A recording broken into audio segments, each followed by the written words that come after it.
Ryan here, and I'm a treasure hunter in search of fun adventure, cool comics, and interesting collectibles from all over the world. It's April 28th, 2021, and that means it's National Superhero Day. So happy National Superhero Day to everybody. I do wonder something though. When we say national, do we mean that it's America? What about Piccolo? How about Alpha Flight? You know what though? Alpha Flight gets no love anyway, so I don't know if it applies, but you know what? Happy National Superhero Day to everybody and all the superheroes from everywhere, right? That's pretty dope. Check out this Piccolo, by the way. I got it in Japan. The case is starting to crack. I just started to notice that. Dang it. It's been a bad day. And it's also a Wednesday, so that's a new comic book day for anybody who goes to the comic shops every Wednesday. So happy Wednesday to everybody. I overspent on my budget this week, so I don't have new comics. It's old comic book Wednesday for me. Alright, so before we get started, I wanted to show you the new display that I put up on my wall. Isn't that cool? And I get to switch them out pretty regularly. So I'm going to set up some themes. I was thinking maybe, you know, some just all virgin covers, or maybe all the new just black and white covers that you've been seeing lately. What do y'all think? I love it. All right, first up tonight is this amazing Vision cover. Look at that. I believe these are called timeless covers. If you're new to comics, this is called a virgin cover where you don't see any barcodes or any labeling and that kind of stuff. I also just love the limited palette that you see with this. You've got your lime green, your dark green, you got, oh, that's not lime green, that's yellow, lime green, and then you got that red.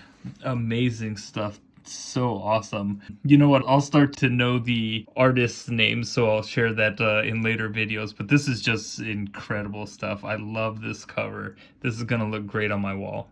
Vision, he doesn't have any eyes.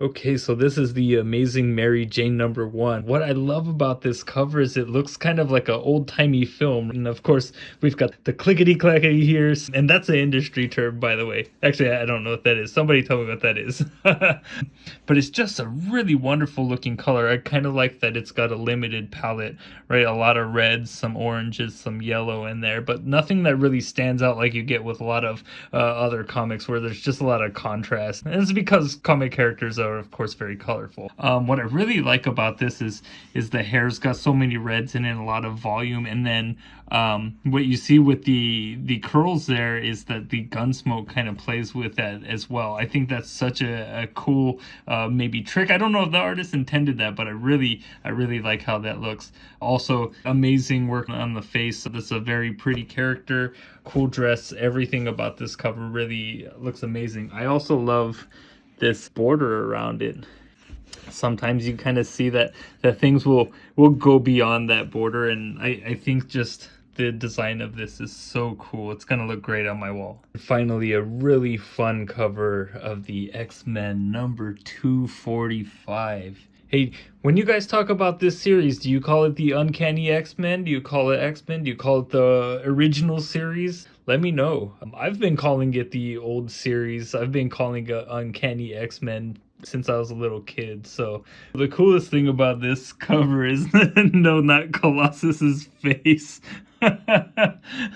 It's actually that Wolverine and I shop at the same store. Right? Check this out.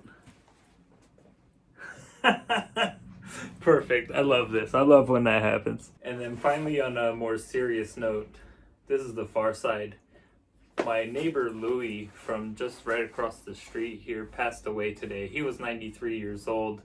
He was a really nice guy. He used to work for the Tacoma News Tribune for many years, and he was a big fan of the funnies. He loved comics, and that's something that he and I connected on. I'm gonna miss him a lot, and this video was a lot of fun to make, but at the same time it was kind of difficult because I realized that this isn't something that I'll be able to show him, and he's probably somebody who would get a kick out of it. So rest in peace, Louis. Thanks. Anyway, I pity the fool who doesn't shop in the dollar bin, but also who doesn't take the time to really try to appreciate the covers on some of the comics that they have. You can really appreciate the art. People buy art prints, people hang up art, but like the comics hobby, you get to have so many cool pictures, and it's throughout so many years, right? Something from the 70s you could sometimes find for like $1. So it's a really cool hobby to get into, and I encourage you to just sit there with some of the comics sometimes and really try to find all these things that you could appreciate about it. Some of the covers are very funny, some of them are very dramatic, some of them are really beautiful. I hope that I showed a good sampling of those today. I just picked those up, and I think they're really going to be great displays for me. So hopefully that this was a helpful way in showing how you might be able to enjoy the comics a little bit more, or at least maybe it shows kind of the way that I look into the comics. Well, thanks for stopping by. Oh, I also pity the fool who doesn't subscribe, so please subscribe and like this video. I would love to keep showing more, and I plan to do that probably every Wednesday on New Comic Book Day, and I'll try not to spend all my all my allowance before Wednesday gets here, but it was for a good cause. Dudes, that good cause was an online $2 comic claim show. Don't tell my wife.